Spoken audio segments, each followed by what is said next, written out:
Welcome everyone. सो इस video में कुछ और जनरल एप्टीट्यूड क्वेश्चंस करेंगे CSIR नेट नवंबर 2020 के। So these are general aptitude questions, 2 marks के क्वेश्चंस हैं। सो इसके बाद फिजिक्स के क्वेश्चन करेंगे। सो ये 5 क्वेश्चंस ही मेरे को और मिले। और भी क्वेश्चंस आपके पास हैं तो आप सेंड कर सकते हैं मेरे को ग्रुप पे, व्हाट्सएप ग्रुप पे, जिसका लिंक डिस्क्रिप्शन में होगा। And so let's solve. So मैंने ऑलरेडी 1 to 10 क्वेश्चंस कर दिए हैं। सो आप मेरे चैनल पे वो सारे देख सकते हैं। And now will solve this and इसके बाद फिजिक्स के क्वेश्चंस। सो फिजिक्स के क्वेश्चंस भी आप पहले ही ग्रुप पे सेंड कर दीजिए जो आए थे। सो ये ओरिजिनल क्वेश्चन पेपर क्योंकि अभी रिलीज़ नहीं हुआ है, सो थोड़ी सी लैंग्वेज इसकी डिफरेंट होगी। Okay, so 11th question is a marksman had 4 successes in 6 attempts. What is the probability that he had 3 consecutive successes. So इसकी प्रोबेबिलिटी हमें बता रखी है कि a marksman usually has 4 successes in 6 attempts. So दे क्या रखा है, 4 सक्सेसेस की इसकी प्रोबेबिलिटी है इन 6 अटेम्प्ट्स। सो 6 अटेम्प्ट्स में एंड हमें बताना है probability that he had 3 consecutive successes.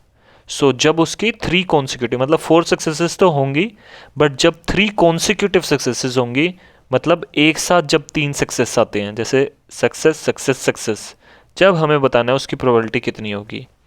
So let's see ये क्वेश्चन कैसे सोल्व करेंगे। सो इसके लिए हमें सबसे पहले देखना पड़ेगा कि अटेम्प्ट्स में हो क्या रहा है। सो मतलब अटेम्प्ट का क्या है, हर एक अटेम्प्ट का अगर एक सिंगल अटेम्प्ट देते हैं, या तो उसमें सक्सेस होगी या उसमें फेलियर होगा।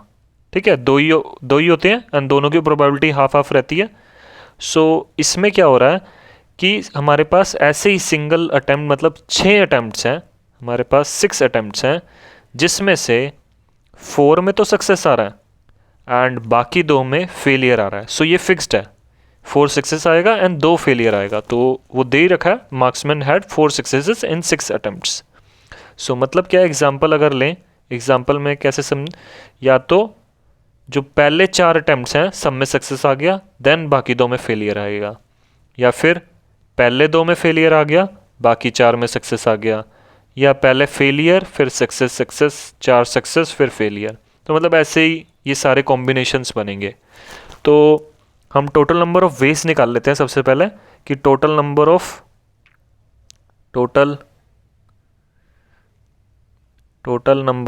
वेज ऑफ अरेंजिंग दम, मतलब टोटल नंबर ऑफ वेज कैसे हम इस कॉम्बिनेशंस को देख सकते हैं, टोटल नंबर ऑफ वेज कितने होंगे। सो कैसे कैसे हो सकता है, तो पहले हम देखते हैं अरेंज करना है हमें, तो total number of ways of arranging them. ठीक है, अरेंज कर रहे हैं हम। सो एंड इसमें ऑर्डर मैटर करता है। ठीक है, जैसे जो SF है that is not equal to FS। अगर सक्सेस पहले हो रही है, फेलियर बाद में हो रहा है, एंड फेलियर पहले हो रहा है, सक्सेस बाद में, ये इक्वल नहीं है, तो हमें यहाँ पे परमुटेशन यूज़ करना पड़ेगा। ठीक है, तो ऑर्डर मैटर कर रहा है, और जब भी ऑर्डर मैटर करता है, जब भी order of sequence, order of मतलब जो भी सिचुएशन हो रही है उसका ऑर्डर अगर मैटर करता है, तो हम यूजुअली परमुटेशन यूज़ करते हैं। सो इसमें टोटल नंबर ऑफ वेज कैसे निकालेंगे। सो 6 प्लेसेस हैं, 6 प्लेसेस पे हमें अरेंज करना है इन सबको। सो क्या हो जाएगा, सिंपली 6p3 या फिर 6 फैक्टोरियल लिख देते हैं सिंपली। सो 6 फैक्टोरियल से हम अरेंज कर सकते हैं इन सबको, 6 फैक्टोरियल से, और 6p3 होता है ये, 6p6 होता है ये। 6p6 क्या होता है, 6 factorial by 6 minus 6 factorial, and that will be 6 factorial only. Okay, and now S यहाँ पे रिपीट कर रहा है, तो S सेम ही है एंड सक्सेस 4 बारी रिपीट कर रही है, तो अगर इन दोनों को शफल करेंगे तो वो एक ही चीज़ है, तो मतलब हमें इसे 4 फैक्टोरियल से डिवाइड करना पड़ेगा। ऐसे ही फेलियर वाला भी F भी 2 बारी रिपीट कर रहा है एंड दोनों सेम है, जब F पहले आए या बाद में आए, दोनों में ये दोनों सेम ही है, तो मतलब हमें 2 फैक्टोरियल से और डिवाइड करना पड़ेगा। तो टोटल नंबर ऑफ वेज क्या हो जाएंगे, 6 फैक्टोरियल, 6 × 5 इंटू 4 फैक्टोरियल, तो 4 फैक्टोरियल नीचे से कट जाएगा एंड 2 फैक्टोरियल तो 2, सो यहाँ से ये कैंसिल हो जाएगा एंड हमारे पास आ जाएगा 15। So total number of ways जो हम ऐसे लिख सकते हैं इन्हें, those will be total number of 15 ways. ठीक है, नाउ हमें निकालना क्या, what is the probability that he had 3 consecutive successes. Now हमें 3 कॉन्सिक्यूटिव सक्सेस का करना है। मतलब क्या है, एग्जाम्पल लें 3 कॉन्सिक्यूटिव सक्सेस, जैसे पहली 3 सक्सेस आ गई एंड बाकी 3, जैसे एक और सक्सेस, एक फेलियर, एक फेलियर। ठीक है, सो ये 3 तो फिक्स कर दिए हैं, मतलब 3 सक्सेस तो आनी एक साथ ज़रूरी है एंड जो बाकी 3 प्लेसेस हैं वो शफल कर सकते हैं, इधर उधर हो सकते हैं।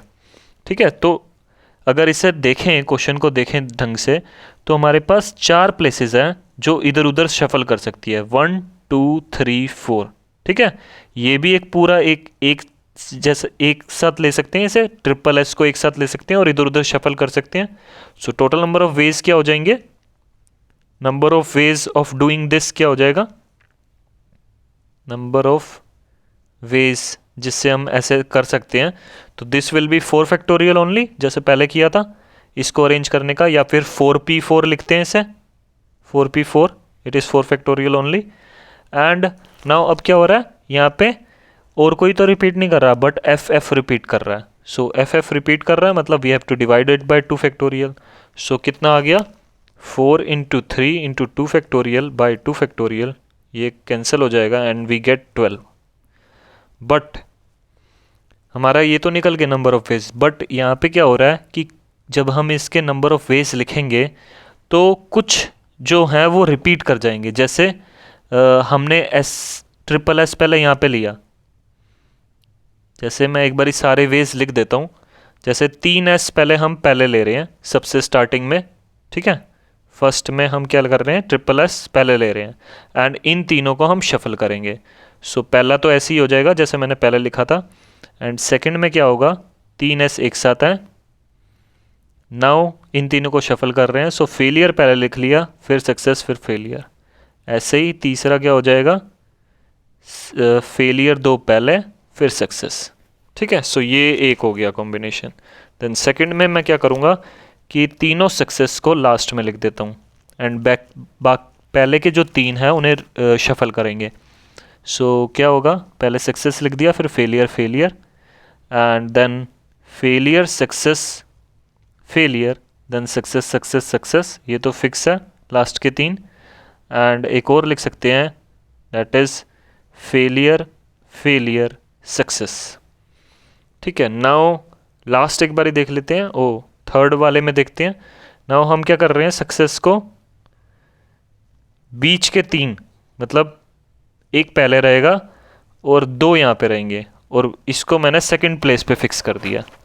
ओके, नाउ कैसे कैसे कैसे लिख सकते हैं, पहले सक्सेस फिर दोनों फेलियर हो जाएंगे, ऐसे ही पहले फेलियर फिर सक्सेस फेलियर फिर फेलियर, और ये 3 तो फिक्स हैं, these 3 are fixed and then failure पहले आ गया, सक्सेस लास्ट में।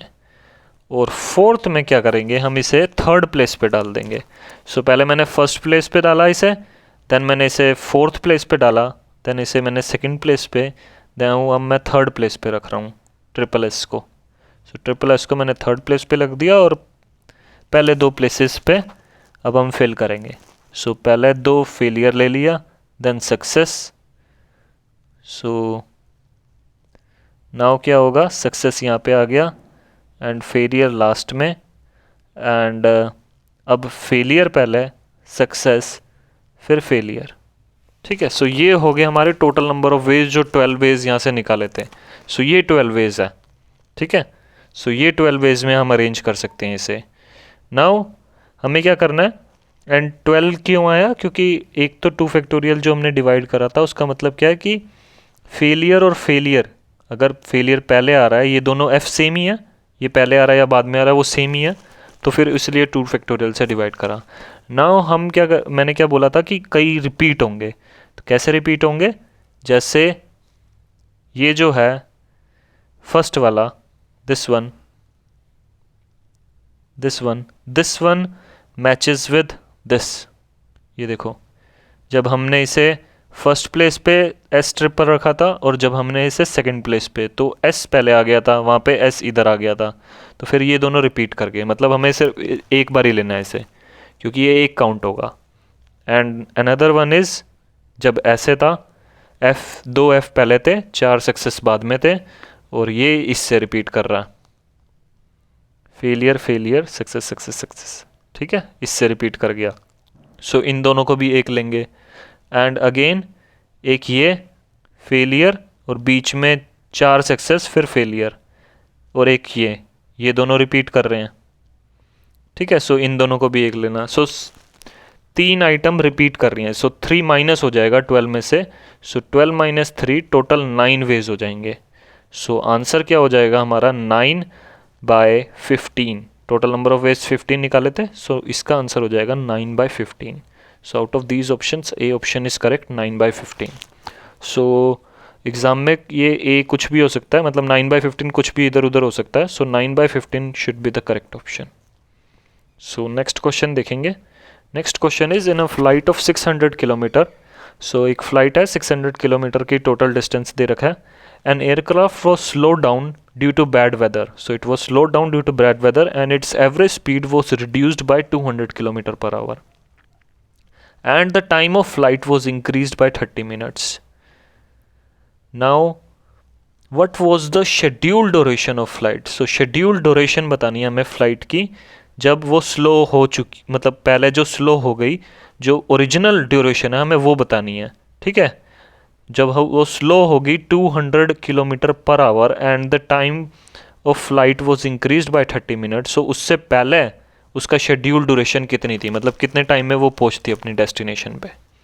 सो हमें ना टोटल टाइम दे रखा है, ना टोटल उसकी स्पीड दे रखी है, मतलब इसकी एवरेज स्पीड भी नहीं दे रखी, ना उसका टाइम, तो हमें निकालना ही है, ये टाइम ही हमें निकालना है। सो हम क्या करेंगे, हमें एक तो मोस्ट इम्पोर्टेंट, हमें ये जो जो चीज़ें दे रखी हैं let's write. So total distance हमें दे रखा है, सो टोटल डिस्टेंस जो फ्लाइट ने ट्रैवल किया डैट इज़ 600 किलोमीटर की फ़्लाइट है। एंड उसकी जो एवरेज स्पीड है, average speed S, it is decreased by 200 kilometre per hour and time जो है it is increased by 30 minutes. Now यहाँ पे सारा आवर में चल रहा है, किलोमीटर पर आवर, 30 मिनट को भी आवर में लिख लेंगे, इट इज़ 0.5 आवर। एंड हम इसमें क्या करते हैं कि हमें क्योंकि एवरेज स्पीड नहीं दे रखी, सो एवरेज स्पीड को लेट कर लेते हैं, ओरिजिनल एवरेज स्पीड को, क्योंकि एस डिक्रीज़ कर रही है 200 kilometre, so original average speed को हम ले लेते हैं S, S denotes the average speed. And जो हमें निकालना है what was the schedule duration of the flight, उसे हम टी ले लेते हैं। So T be the time of flight और शेड्यूल ड्यूरेशन ऑफ फ्लाइट, जो भी है ओरिजिनल टाइम ऑफ फ्लाइट, उसे मैंने टी ले लिया। नाउ यहाँ से हमारे पास एक इक्वेशन आ जाएगी, ओरिजिनली जो ये टोटल डिस्टेंस है वो ओरिजिनल स्पीड और ओरिजिनल टाइम से कवर होना चाहिए था। सो उसके लिए हमें पता है डिस्टेंस होता है speed into time, so distance D जो है वो हो जाएगा स्पीड इनटू टाइम, सो वहाँ से हमारे पास आ जाएगा। एंड हमें यहाँ से पता है कि डिस्टेंस टोटल दे रखा है 600 किलोमीटर एंड स्पीड हमें नहीं पता, टाइम हमें नहीं पता, तो ये हमारे पास एक इक्वेशन आ जाएगी। नाउ इसको हम फर्दर आगे यूज़ करेंगे, कैसे यूज़ करेंगे बाद में देखते हैं। So and one more equation बन सकती है, ये जो हमारे पास कंडीशन दे रखी है, एक कंडीशन दे रखी है कि it's average speed is decreased by 200 kilometre. Average speed मतलब S is S minus 200 and time, इसको मैं मल्टीप्लाई करूँगा, time is increased by 30 minutes, मतलब 0.5 आवर्स से इंक्रीज़ कर दिया। एंड जब इन दोनों को हम मल्टीप्लाई करेंगे, टोटल डिस्टेंस तो सेम ही है ना, सो यहाँ पे भी मैंने वही लगाया, D total distance is equal to speed into time, ठीक है, यही लगाया है फॉर्मूला। सो टोटल डिस्टेंस तो सेम ही रहेगा जो फ्लाइट ने ट्रैवल करा 600 किलोमीटर, बट हुआ क्या कि स्पीड उसकी डिक्रीज़ कर दी 200 किलोमीटर पर आवर से एंड टाइम इंक्रीज़ कर दिया 0 में। तो हमारे पास ये एक और इक्वेशन आ गई। एंड नाउ हम क्या कर सकते हैं, सिंपली इस इक्वेशन को सोल्व करते हैं। सो सोल्व करते हैं तो एक तो S T minus 200t plus 0.5s minus 100 that will be equal to 600 and 600 equal to st हमें पता है. सो ये अगर यहाँ पे यूज़ करेंगे सो ये दोनों कैंसिल हो जाएंगे, ये दोनों इक्वल है एंड हमारे पास आ जाएगा 0.5s minus 200t minus 100 equal to 0. So final equation हमारे पास ये आ गई. नाउ हम क्या करते हैं, क्योंकि हमें टाइम निकालना है, ठीक है, time of flight, original time of flight, हमें शेड्यूल टाइम ऑफ फ्लाइट निकालना है. So what we can do, यहाँ से हम s की वैल्यू पुट कर देते हैं इसमें, क्योंकि यहाँ पे एक s अननोन है. सो s की वैल्यू अगर यहाँ से पुट करेंगे so s will be equal to 600 by t, यहाँ से निकल गया. सो ये यहाँ पे पुट कर देते हैं. सो 0.5 600 by t minus 200t minus 100 that will be equal to 0. So यहाँ से आ जाएगा 0.5 इंटू 600 करेंगे सो 300 आ जाएगा एंड t को यहाँ पे सब जगह मल्टीप्लाई कर देते हैं. So 200t square minus 100t equal to 0. और इस सारी उधर ले जाते हैं या -1 से मल्टीप्लाई कर देते हैं. सो आ जाएगा 200t square plus 100t minus 300 equal to 0. Simply 100 से डिवाइड कर देते हैं पूरी इक्वेशन को. 2t square plus t minus 3 equal to 0. So simple linear equation आ गई. सॉरी क्वाड्रेटिक इक्वेशन आ गई. सो इसको सोल्व कर लेते हैं. सो क्वाड्रेटिक इक्वेशन को solve 2t square and multiply करने पे -6 एंड प्लस माइनस करने पे 1. सो हो जाएगा 2t minus 3t minus 3 equal to 0. So यहाँ से आ जाएगा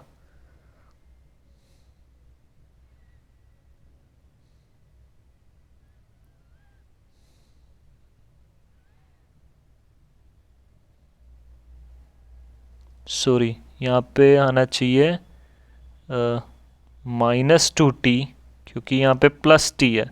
सो -2t प्लस 3t आएगा. सो 2t जब मैं कॉमन लूँगा सो t माइनस 1 आएगा, प्लस 3 यहाँ से कॉमन लूँगा सो t माइनस 1 आएगा. सो हमारे पास बच जाएगा t minus 1 2t plus 3 equal to 0. So यहाँ से आ जाएगी t की वैल्यू, या तो t की वैल्यू होगी -3/2 या फिर 1. सो नेगेटिव टाइम तो नहीं हो सकता, सो पॉजिटिव ही होगा. सो t इक्वल टू 1. सो मतलब t इक्वल टू 1 हमने आवर में लिया सारी चीज़ें. सो t इक्वल टू 1 आवर हमारा आंसर आ जाएगा. सो इसमें से out of these option first option correct रहेगा. सो ये हो गया. एंड नाउ ये क्वेश्चन है 13th क्वेश्चन. नाउ इसमें दे रखा था समथिंग इज़ रोटेटिंग. सो ये बता नहीं रखा क्या रोटेट कर रहा है, but something is rotating like कुछ भी ले सकते हैं. सो लेट्स से एक फ़ैन ले लेते हैं. एक फ़ैन है जो रोटेट कर रहा है, ठीक है, जो रोटेट कर रहा है and it is rotating clockwise. तो क्लॉकवाइज घुमा देते हैं इसे. Is rotating clockwise with 25 rotations per second. It is rotating 25 rotations per second. What will be the observed rate of rotation if recorded on a camera which records 30 frames per second? So हमें बताना है observed rate of rotation if recorded on a camera which records 30 frames per second. So एक camera है हमारे पास,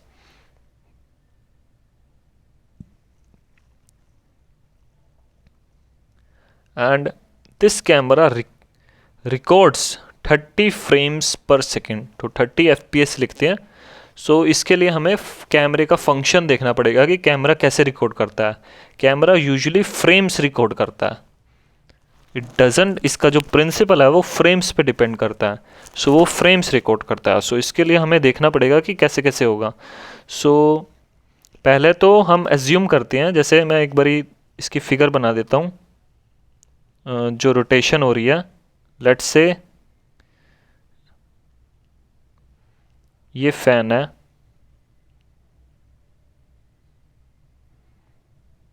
ठीक है। सो मैंने यहाँ पे 4 बनाए थे तो एक रब कर देते हैं।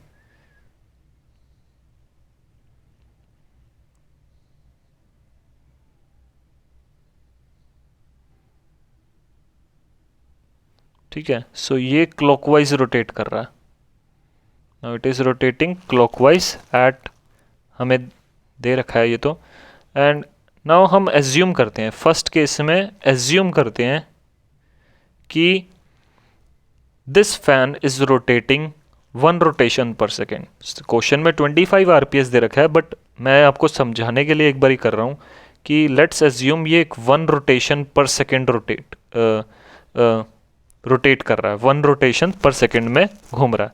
तो क्या होगा कि कैमरा जब इसे, एंड कैमरा 30 फ्रेम्स पर सेकेंड पे ही ऑलवेज रिकॉर्ड कर रहा है, ठीक है। एंड ये एज्यूम कर रहा हूँ मैं कि ये 1 रोटेशन पर सेकेंड ही रोटेट कर रहा है। सो फिर होगा क्या, जो इसके 30 फ्रेम्स हैं, कैमरे के जो 30 फ्रेम्स है, जो वीडियो में हमारे पास दिखेगा, जो हमें 30 फ्रेम्स जो हैं, that will capture 1 full rotation of the fan, ठीक है। सो 30 फ्रेम्स में एक पूरा रोटेशन कैप्चर होगा, मतलब हर एक फ्रेम में आपको ये जो फैन है वो थोड़ा आगे दिखता रहेगा, ठीक है। उसकी वजह से हमारे पास एक पूरी इमेज बनती है। सो कैमरा ऐसे रिकॉर्ड करता है। जैसे एग्जांपल के लिए मैं इधर बता दूं, सो फर्स्ट फ्रेम में जैसे फैन इस पोजीशन में था, नाउ जो सेकंड फ्रेम में होगा वो ये साइड है, ये थोड़ी सी इधर डिफ्लेक्ट हो जाएगी, एंड ये सारी साइड्स थोड़ी डिफ्लेक्ट हो जाएंगी। ऐसे ही नेक्स्ट फ्रेम में सो 30 फ्रेम्स में पूरा एक फुल रोटेशन कैप्चर होगी, ठीक है। मतलब क्या है कि एक फ्रेम में 1/30th ऑफ रोटेशन कैप्चर होगी, ठीक है। 1/30th of rotation will be captured. Now next case लेते हैं, एज्यूम दैट ये जो फैन है that is rotating at 30 frames पर सेकेंड। सो 30 रोटेशंस पर सेकेंड पे रोटेट कर रहा है ये, ठीक है। फिर क्या होगा, एंड कैमरा अभी भी 30 फ्रेम्स पर सेकेंड ही रिकॉर्ड कर रहा है। सो कैमरे के 30 फ्रेम्स में 30 full rotations will be captured. 30 full rotations of fan will be captured, ठीक है। तो होगा क्या कि अगर पहले फ्रेम में फैन जो है हमारा इसी पोजीशन पे है, तो सेकंड फ्रेम में क्या होगा, जब भी इसी पोजीशन पे रहेगा। थर्ड फ्रेम में क्या होगा, जब भी इसी पोजीशन पे रहेगा। तो एक फ्रेम, सो इससे हम क्या देख सकते हैं कि एक frame, 1 frame will capture only 1 full rotation, ठीक है। 30 फ्रेम्स कैप्चर कर रहे हैं 30 फुल रोटेशन, सो एक फ्रेम कैप्चर करेगा ओनली 1 फुल रोटेशन। सो इससे हो क्या रहा है कि हर एक फ्रेम में जो फैन की पोजीशन है वो सेम ही रहेगी। मतलब हमें कैसा दिखेगा कि फैन इज स्टिल। सो हमें दिखेगा कि इन वीडियो में हमें लगेगा कि द फैन इज स्टिल, मतलब वो एक ही जगह पे है, वो मूव नहीं कर रहा, कोई भी रोटेशन हमें नहीं दिखेगी। सो उस जगह ऐसा होगा, क्योंकि हर एक फ्रेम में जब वो कैमरे का फंक्शन क्या होता है, वो फ्रेम कैप्चर करता है। सो हर एक फ्रेम में उसी जगह पे रहेगा, क्योंकि हर एक फ्रेम एक पूरी रोटेशन कैप्चर कर रहा है।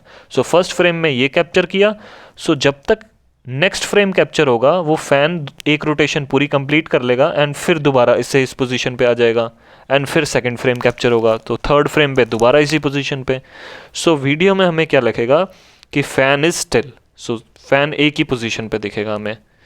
नाउ अब क्वेश्चन पे आ जाते हैं, थर्ड केस जो हमारा है, जब फैन जो है हमारा 25 रोटेशंस पर सेकंड जो हमें दे रखा है, 25 रोटेशंस पर सेकंड पे रोटेट कर रहा है, एंड फैन अभी भी कैप्चर कर रहा है 30 frames. So 30 frames will capture 25 full rotation. तो 30 फ्रेम्स जो कैमरे के हैं वो 25 फुल रोटेशन कैप्चर करेंगे। मतलब क्या है, एक फ्रेम जो कैमरे का या वीडियो का एक फ्रेम है, that will capture 25/30th of full rotation of fan. मतलब इसे यहाँ पे कैंसिल करेंगे। सो 5/6 रोटेशन, 5/6 फुल रोटेशन का वो कैप्चर करेगा एक फ्रेम में। इसका मतलब क्या है कि अगर फर्स्ट फ्रेम में, लेट्स से फर्स्ट फ्रेम में वो इधर है, फैन ऐसे है, सो नेक्स्ट फ्रेम में क्या होगा, फर्स्ट एक फ्रेम कैप्चर कर रहा है सिर्फ 5th of 6th of full rotation. मतलब पूरी रोटेशन कंप्लीट नहीं हो रही है और सेकंड फ्रेम पहले ही आ जाएगा। सो एक फ्रेम ने कैप्चर करा 5/6 ऑफ रोटेशन। सो 5/6 जैसी ऑफ रोटेशन हुई, मतलब जैसे 5/6 का मतलब क्या है कि वो 5/6 को अगर परसेंट में लूँ मैं, 100% से मल्टीप्लाई करूँ, so that will be around 80%।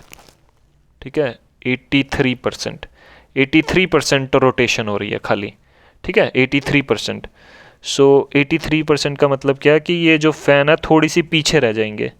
सो जैसे ये विंग इधर रह गई, ठीक है, ये क्लॉकवाइज रोटेट कर रहे हैं। ठीक है, हर जगह ये क्लॉकवाइज रोटेट कर रहे हैं। ये this is first, this is second, this is third. So ये इधर रहेगी, थोड़ी सी पीछे हो जाएगी, ये इधर एंड ये इधर। ठीक है, क्लॉकवाइज चल रहा है। दिस 1 2 3, ये फर्स्ट साइड है, ये सेकंड साइड है, ये थर्ड साइड है। सो ओनली 83% रोटेशन पे ही सेकंड फ्रेम कैप्चर होगा। This is first frame, this is second frame. So second frame capture पहले ही हो जाएगा, पूरी रोटेशन कंप्लीट नहीं होगी।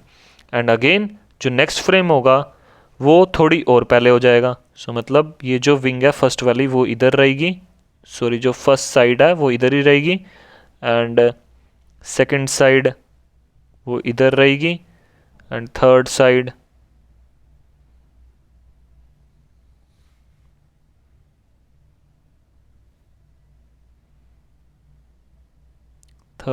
वो इधर रहेगी। So this is second, this is third. ठीक है, सो क्या हो रहा है कि अब यहाँ पे भी 80% रोटेशन ही हुई है, मतलब ये और पीछे हो गया, फर्स्ट जो है वो और पीछे हो गया। सो ऐसे ही जब 6 रोटेशन कंप्लीट होंगी टोटल जब 6 फ्रेम्स पे 6th फ्रेम में हमें फर्स्ट फ्रेम वाला दोबारा मिलेगा। ठीक है, तो थोड़ा थोड़ा जो फर्स्ट है वो पीछे जाता जाएगा। जो फर्स्ट साइड है फ्रेम, जो फैन की जो फर्स्ट साइड है वो धीरे धीरे पीछे जाती रहेगी।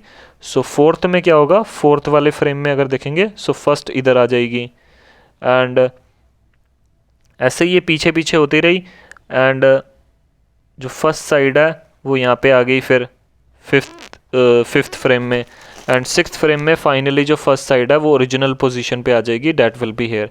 यहाँ पे मैंने बहुत कम पीछे दिखाया है इसे, 80% बहुत ज़्यादा होता है, 83%। तो पहली साइड में इधर, फिर 1 इधर आ जाएगी, फिर 1 इधर आ जाएगी, देन 1, मैं इसको एक बारी सही से बताता हूँ। सो फोर्थ में देखेंगे तो 1 एक्चुअली इधर इस साइड पे आ जाएगी 1 फोर्थ फ्रेम में जब देखेंगे, एंड 5th फ्रेम में जब देखेंगे तो 1 इधर आ जाएगी। ठीक है, फर्स्ट साइड इधर आ गई, सेंटर इधर है, एंड 6th फ्रेम में 1 जो है अपनी ओरिजिनल पोजीशन पे पहुंच जाएगी, जो हमने 1 को इधर रखा था, यहाँ पे इधर रखा था। ठीक है, ये थर्ड है, ये सेकंड है। ठीक है, सो 6th पोजीशन के बाद वो अपनी पोजीशन पे रोटेट करेगी।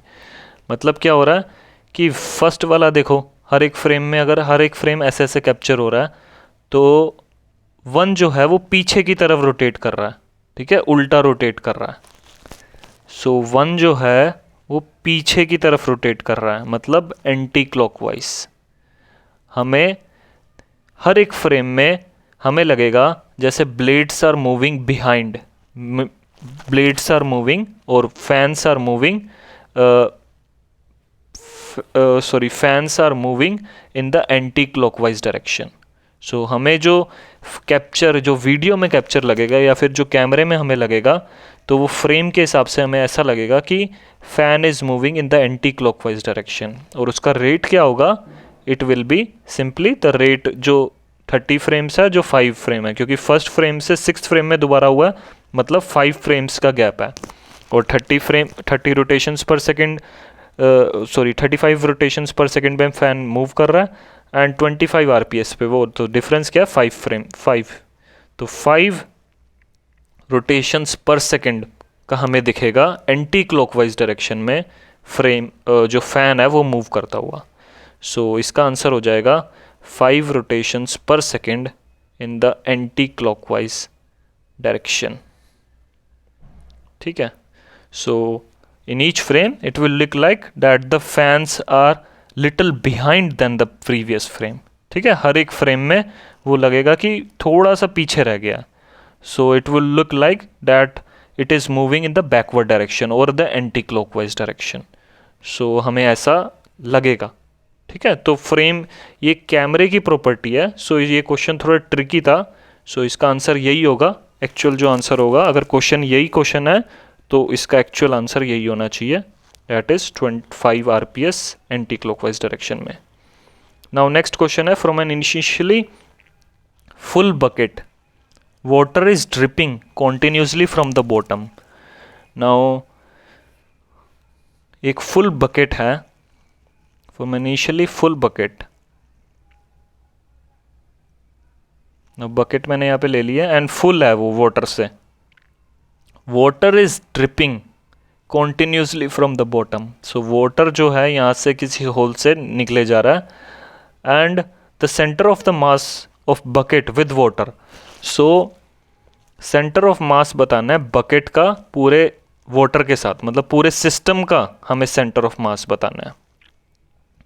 ठीक है, सो सेंटर ऑफ मास अगर हम ले पूरे सिस्टम का, लेट्स से पूरे सिस्टम का जो सेंटर ऑफ मास है वो इधर है।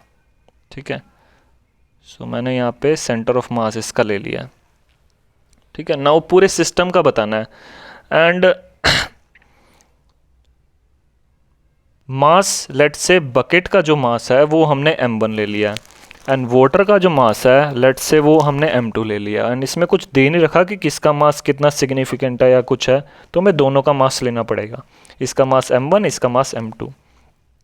सो लेट्स से, क्योंकि सेंटर ऑफ मास क्या है, वो देखता है position with respect to the mass of जितने भी इंडिविजुअल कंपोनेंट्स हैं सिस्टम में, तो उन सब का मास के रिस्पेक्ट में उनकी पोजीशन देखता है। ठीक है, सो सेंटर ऑफ मास इधर है, मतलब या तो सेंटर ऑफ मास दोनों का इधर है, या फिर हो सकता है कि बकेट का जो, क्योंकि बकेट ऐसे होगी क्योंकि इसकी साइड्स होंगी एंड नीचे का होगा, तो बकेट का मास यूजुअली डाउन नीचे की साइड होगा। सो बकेट का अगर मास, सेंटर ऑफ मास देखें तो वो इस साइड होगा। सो लेट्स से इसे मैंने C1 ले लिया एंड जो वाटर का मास है लेट्स से, क्योंकि ये बीच में है तो वाटर का मास लेट्स से मैंने ऊपर ले लिया है C2। सो इसकी वजह से क्या हुआ, centre of mass initially centre of the bucket है, या फिर ये सेंटर ऑफ बकेट नहीं, मैंने कहीं पे भी ले लिया, ये सेंटर ऑफ मास जो ओरिजिनल सेंटर ऑफ मास है C, वो मैंने यहाँ पे ले लिया। नाउ जैसे जैसे वाटर डिप करता जाएगा, मतलब M2 जो है वो डिक्रीज कर रहा है। ठीक है, M1 प्लस M2 जो टोटल मास है सेंटर ऑफ मास, जो टोटल सेंटर ऑफ मास का जो टोटल मास है वो भी डिक्रीज करेगा एंड M2 तो डिक्रीज करेगा ही। ठीक है, M2 तो डिक्रीज करेगा, सो टोटल मास भी डिक्रीज कर रहा है। सो उसकी वजह से क्या होगा, सेंटर ऑफ मास जो है C वो नीचे जाएगा। ठीक है, सेंटर ऑफ मास नीचे जाएगा ऑफ कोर्स, क्योंकि मास जब डिक्रीज कर रहा है, M1 तो फिक्स्ड है, M1 जो है that is a constant, C1 जैसे C1 M1 के कोरस्पॉन्डिंग है, सो ये C1 कांस्टेंट है, ये अपनी जगह पे ही रहेगा। बट C2 जो है वो नीचे जाता जाएगा, क्योंकि M2 डिक्रीज कर रहा है। अगर M2 डिक्रीज करेगा तो C2 जो सेंटर ऑफ मास वाटर का है वो नीचे जाएगा। तो अगर ये कांस्टेंट है, ये नीचे जा रहा है, तो ऑफ कोर्स जो सी है टोटल सेंटर ऑफ मास वो भी नीचे जाएगा, सो ये भी नीचे जाता जाएगा एंड ये नीचे जाता जाएगा। तो लेट्स से ये यहाँ पे आ गया, सी यहाँ पे आ गया, जो हमारा टोटल सेंटर ऑफ मास है लेट्स से वो यहाँ पे आ गया, एंड वाटर जो है अब पूरा नियरली ख़त्म हो गया, नियरली ख़त्म होने वाला है। सो उसके बाद क्या होगा कि जब वाटर नीचे चला गया है एंड हमें पूरे सिस्टम का सेंटर ऑफ मास निकाल रहे हैं m1 प्लस m2, तो m2 नियरली ज़ीरो की तरफ जा रहा है। तो सेंटर ऑफ मास क्या है कि वो अपने ओरिजिनल सिस्टम की साइड जाएगा, क्योंकि m1 कांस्टेंट है। सो वो क्या करेगा कि जब वाटर ही पूरा ख़त्म हो रहा है तो दूसरा सिस्टम ख़त्म हो रहा है, m2 ख़त्म होता जा रहा है, सो सेंटर ऑफ मास सिर्फ m1 पे डिपेंड करेगा, मतलब फिर वो अपनी c1 की साइड जाता रहेगा। तो सेंटर ऑफ मास को फिर c1 की साइड जाना पड़ेगा। सो सेंटर ऑफ मास पहले नीचे जाएगा और फिर ये ट्राई करेगा कि C1 की साइड जाने को कोशिश करेगा, ठीक है। तो ये जैसे जैसे वाटर कम होगा एक पोजीशन आएगी, जैसे यहाँ पे ले लेता हूँ, जब वाटर यहाँ से कम चला जाएगा तो सेंटर ऑफ मास जो टोटल सेंटर ऑफ मास है एक पॉइंट के बाद जब ये नीचे आ गया यहाँ तक, उसके बाद ये अगेन दोबारा ऊपर जाना जाएगा, बस बट वाटर का लेवल नीचे जाएगा, वाटर का लेवल दोबारा नीचे जाता जाएगा, बट जो सेंटर ऑफ मास है वो अब ऊपर जाता जाएगा एंड जब C1 पे जाके फिक्स हो जाएगा। जो C1 जो इसकी सेंटर ऑफ मास जो बकेट का था उस पे जाके ये फिक्स हो जाएगा। तो यहाँ से हमें पता चलता है कि centre of mass first it will move downward first and then it will move upward, ठीक है। सो इस क्वेश्चन में ऐसे करना था। एंड एक और क्वेश्चन था, ये क्वेश्चन मेरे को किसी स्टूडेंट ने कमेंट किया था, सो मेरे को एक्चुअली नहीं पता कि ये एक्चुअल क्वेश्चन यही है या इससे थोड़ा डिफरेंट था। सो अगर यही है तो आप कमेंट्स में लिख के बताना कि एग्जैक्टली यही क्वेश्चन था, क्योंकि मेरे को इस क्वेश्चन में थोड़ा डाउट है। सो इसमें थोड़ी मिस्टेक लग रही है इस क्वेश्चन में। सो क्वेश्चन है there are 15 silver vases, so 15 silver vases हैं and 15 copper vases, 15 silver glass vases and 15 copper glass vases, so total 30 हैं and vases packed separately, so they are packed separately. Out of all these vases 5 vases gets mixed, 5 vases mixed हो गए। A person wants to buy 2 vases, so a person wants to buy 2 vases, एक silver and एक copper. Find the probability that he get all the 2 right vases. Now हमें probability बतानी है 2 vases की, जिसमें से एक सिल्वर है एक कॉपर का है, ठीक है। सो ये सिंपली ये प्रोबेबिलिटी बतानी है। नाउ बट इसमें क्या है कि इसने बताया नहीं है कि जो 15 ग्लास वेसेस हैं एंड 15 कॉपर वेसेस हैं वो एक ही बॉक्स में, जैसे 15 वेसेस एक ही बॉक्स में पैक कर रहे हैं एंड 15 कॉपर के वेसेस एक ही बॉक्स में पैक कर रहे हैं, जैसे 15 इधर हैं 15 इधर हैं एंड ये दोनों मिक्स हो गए हैं, या फिर अलग अलग बॉक्स हैं सिल्वर के, अलग अलग वेसेस के बॉक्स हैं, जैसे सिल्वर, इसमें सिल्वर वाले हैं, सिल्वर वाले टोटल 15 है एंड देन कॉपर वाले 15 है एंड देन उन्हें मिक्स करा। अगर सेकंड केस है कि हमने ये अलग अलग पैक हैं, सारे वेसेस अलग अलग हैं एंड पैक्ड सेपरेटली तो लिख रखा है लेकिन अलग अलग नहीं दे रखा कि 15 अलग पैक्ड हैं 15 अलग पैक्ड हैं। सो अगर सेकंड केस है कि एक एक वेस्ट को अलग अलग से पैक किया है और 5 उसमें से मिक्स हो गए हैं, एक दूसरे के बीच में चले गए हैं, तो इसका आंसर कैसे निकालेंगे? तो इसका सिंपली हो जाएगा कि पर्सन वांट्स टू बाय 2 वेसेस, सो या तो फर्स्ट, जैसे इसमें प्रोबेबिलिटी कैसे निकालेंगे? सो फर्स्ट अगर पर्सन ने वेस लिया एंड लेट्स से वो सिल्वर का था तो उसकी प्रोबेबिलिटी क्या होगी? 15 बाय टोटल वेसेस एंड 30, 15 इधर है 15 इधर है, तो 15 बाय 30 सिंपली प्रोबेबिलिटी होगी।